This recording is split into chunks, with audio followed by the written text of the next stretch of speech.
प्यारे बच्चों, जैसा कि आप सुन पा रहे होंगे और उम्मीद है कि आपने पिछले वीडियो को देखा भी होगा, सब्सक्राइब भी किया होगा। वैसे ये देखने में आ रहा है कि बहुत सारे बच्चे पढ़ नहीं रहे हैं। यह सब जो कार्य किया जा रहा है, ये जो ऑनलाइन क्लासेस है बेटा, पढ़ाने में अध्यापक को ज़्यादा श्रम करना पड़ता है। तो इसलिए उस श्रम के बारे में सोचो और अपने भविष्य के बारे में सोच के जो भी शिक्षक दे रहा है उसे ग्रहण करने का प्रयास करो। आज मैं आपको इंटरमीडिएट हिंदी के संस्कृत दिग्दर्शिका भाग से दूसरा पाठ पढ़ाऊंगा, जिसका शीर्षक है संस्कृत भाषाया महत्वम, अर्थात संस्कृत भाषा का महत्व। देखिए, धन्यो अयम भारत देशे यत्र समुल्लसति जनमानस पावनी। जनमानस पावनी का मतलब जनमानस को पवित्र करने वाली। असमुल्लसति का मतलब शोभित होती है।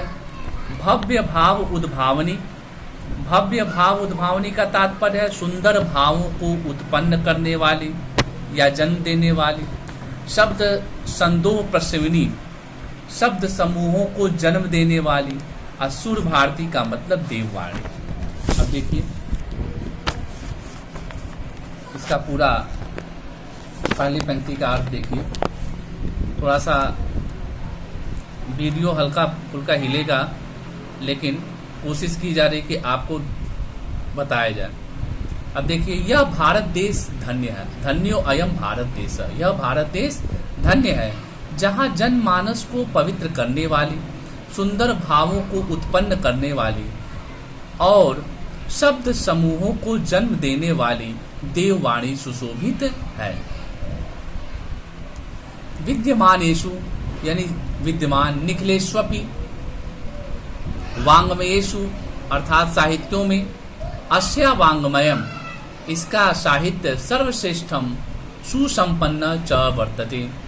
इसका अर्थ देखिए, विद्यमान संपूर्ण साहित्यों में इसका साहित्य सर्वश्रेष्ठ और सुसंपन्न है। इयमेव भाषा, यही भाषा संस्कृत नामना अपि लोके मनि संसार का, संसार में अप्रतिथा का तात्पर्य अर्थ होगा प्रसिद्ध, अस्ति मने है। यही भाषा संसार में संस्कृत नाम से भी प्रसिद्ध है। अस्माकं रामायणम महाभारत आद्य ऐतिहासिक ग्रंथा, चत्वारो वेदा सर्वा उपनिषद, अष्टादश पुराणानि अन्यानि च महाकाव्य नाट्यादीनि अस्यामेव भाषायां लिखितानि सन्ति। अस्यामेव माने इसी, भाषायाम माने भाषा में। अब पूरा अर्थ देखिए इसका। हमारे रामायण, महाभारत आदि ऐतिहासिक ग्रंथ, चारों वेद, समस्त उपनिषद, 18 पुराण और अन्य महाकाव्य, नाटक आदि इसी भाषा में लिखे हुए हैं। इयमेव भाषा सर्वसामान्य भाषाणाम जननीति मन्यते भाषा तत्व विधि। भाषा तत्व विधि का मतलब भाषा वैज्ञानिक, यानी भाषा तत्व को जानने वाले। मन्यते का तात्पर्य है मानते हैं। अजन्नीत का मतलब जननी। यही अब देखो इसका अर्थ, भाषा वैज्ञानिक मानते हैं डैश, यही भाषा सभी आर्य भाषाओं की जननी है। फिर से देख लीजिए, भाषा वैज्ञानिक मानते हैं कि यही भाषा सभी आर्य भाषाओं की जननी है। संस्कृतस्य गौरवम बहुविध ज्ञानस्यत्वम व्यापकत्वम च न कस्यापि दृष्टेर विषय। दृष्टेर विषय का मतलब छुपा नहीं है। संस्कृत का गौरव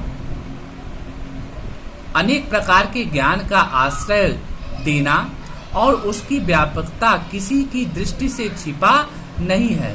संस्कृतस्य गौरवमेव दृष्टिपथमानीय, दृष्टिपथमानी का मतलब दृष्टि को दृष्टि में रख कर ही असम्यक उक्त आचार्य प्रमणेर दंडिना। संस्कृत के गौरव को ध्यान में रखकर ही आचार्य प्रवर दंडी ने ठीक ही कहा है। संस्कृतम नाम देवी वाग अनवख्याता, वाग मने ईश्वर की या माता सरस्वती का पर्यायवाची, अनवख्याता मने कहा गया है, महर्षि भी मने महर्षियों ने। संस्कृत को महर्षियों ने देवी सरस्वती की भाषा कहा है या वाणी कहा है, या दूसरा इसका अर्थ संस्कृत को महर्षियों ने ईश्वरी वाणी कहा है। संस्कृतस्य साहित्यम सरसम व्याकरणच सुनिश्चितम, दूसरे पैराग्राफ का देखिए, संस्कृतस्य साहित्यम सरसम व्याकरणच सुनिश्चितम, संस्कृत का साहित्य सरस और व्याकरण सुनिश्चित है। तस्य गद्ये पद्ये च लालित्यम भाव बोध सामर्थ्यम अद्वितीय श्रुति माधुर्य च वर्तते। देखिए, तस्य गद्ये पद्ये च लालित्यम, उसके गद्य और पद्य में लालित्यम माने लालित्य, भाव बोध सामर्थ्यम अद्वितीय श्रुति माधुर्य च वर्तते। उसके गद्य और पद्य में लालित्य, भाव बोध की समर्थता और अनुपम श्रुति माधुर्य है। किम बहुना का तात्पर्य अधिक क्या कहें, चरित्र निर्माणार्थ, यादृशी मने जैसी, सत प्रेरणा अच्छी प्रेरणा, संस्कृत वांग्मय ददाति न तादृशम किंचिदन्यत्। इसका अर्थ देखिए, चरित्र निर्माण की जैसी अच्छी प्रेरणा संस्कृत साहित्य देता है, वैसा कोई अन्य साहित्य नहीं देता। मूलभूतानां सर मानवी गुणानां यादृशी विवेचना संस्कृत साहित्ये वर्तते न अन्यत्र तादृशी, न अन्यत्र का मतलब अन्यत्र नहीं, तादृशी माने वैसी। मूलभूत मानवीय गुणों की जैसी विवेचना संस्कृत साहित्य में है, वैसी अन्यत्र नहीं। अब इसका देखिए आगे, दया, दान, शौचम का तात्पर्य है पवित्रता, औदार्यम उदारता, अनसूया मतलब अनसूया का मतलब ईर्ष्या न करना, अन्ये च अनेके गुणा अस्य संस्कृतस्य अनुशीलेन सज्जायन्ते। दया, दान, पवित्रता, उदारता, ईर्ष्या न करना, क्षमा और अन्य अनेक गुण इस साहित्य के अध्ययन से उत्पन्न होते हैं। अंतिम पैराग्राफ देखिए, संस्कृत साहित्य से आदि कवि वाल्मीकि, महर्षि व्यास, कविकुल गुरु कालिदास, अन्य च भास भारवी भवभूति आदि महाकवियों स्वीकीय ग्रंथ रत्ने अद्यापि मने आज भी पाठका नाम मने पाठकों के हृदय में विराजन्ते मने विराज। संस्कृत साहित्य के आदि कवि वाल्मीकि, महर्षि व्यास, कविकुल गुरु कालिदास और अन्य भास भारवी भवभूति आदि महाकवि अपने ग्रंथ रत्नों के द्वारा आज भी पाठकों के हृदय में विराजमान है। इयम भाषा, देखिए, इयम भाषा अस्माभि मातृसम सम्मानिया वंदनिया च, यह भाषा हमारे लिए, अस्माभि माने हमारे लिए, माता के समान सम्माननीय और वंदनीय है। यतो क्योंकि भारत मातु स्वातंत्र्यम गौरवम अखंडत्वम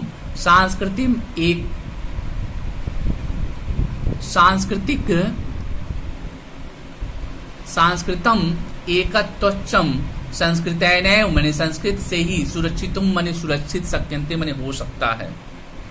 क्योंकि भारत माता की स्वतंत्रता, गौरव, अखंडता और सांस्कृतिक एकता संस्कृत के द्वारा ही सुरक्षित हो सकती है। इयम संस्कृत भाषाया सर्वासु भाषासु प्राचीनतमा श्रेष्ठा च अस्ति। यह संस्कृत भाषा सब भाषाओं में सबसे प्राचीन और श्रेष्ठ है तथा सुष्ठु उत्तम, इसलिए ठीक ही कहा गया है। भाषासु मुख्या मधुरा दिव्या गीवाण भारती इति। गीवाण भारती का तात्पर्य है देववाणी अर्थात संस्कृत से, इसलिए ठीक ही कहा गया है देववाणी सब भाषाओं में मुख्य, मधुर और दिव्य है।